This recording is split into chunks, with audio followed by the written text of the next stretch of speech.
আমি পাইলাম তো একটা ভাই আসারুল্লাহ ছুরি আসার তো আছে শুধু ছুরি নাই। আসসালামু আলাইকুম রহমতুল্লাহ।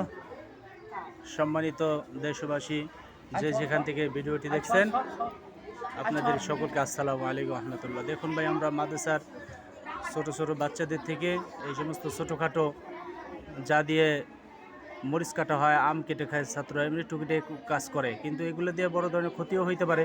সেই জন্য আমরা শুধু ছাত্রদেরকে ছোটোবেলা কোরআন হাদিস দিয়ে এদের গড়ে তুলি না, আমরা এদেরকে ভবিষ্যতে যাতে করে কোনো সন্ত্রাসবাদ, জঙ্গিবাদ না হয়, দেশদ্রোহী না হয়, সেই জন্য আমরা এই ছোটোখাটো বিষয়েও ছাত্রদের থেকে আমরা সোচ্চার থাকি, সতর্ক থাকি, যাতে করে কোনো রকম কোনো দুর্ঘটনার সম্মুখীন না হইতে হয়।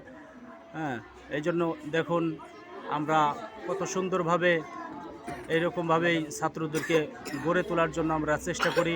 আপনার আদরের সন্তানকে সুশিক্ষায় শিক্ষিত করার জন্য, কোরআন হাদিস শিক্ষা দেওয়ার জন্য মাদ্রাসায় ভর্তি করুন।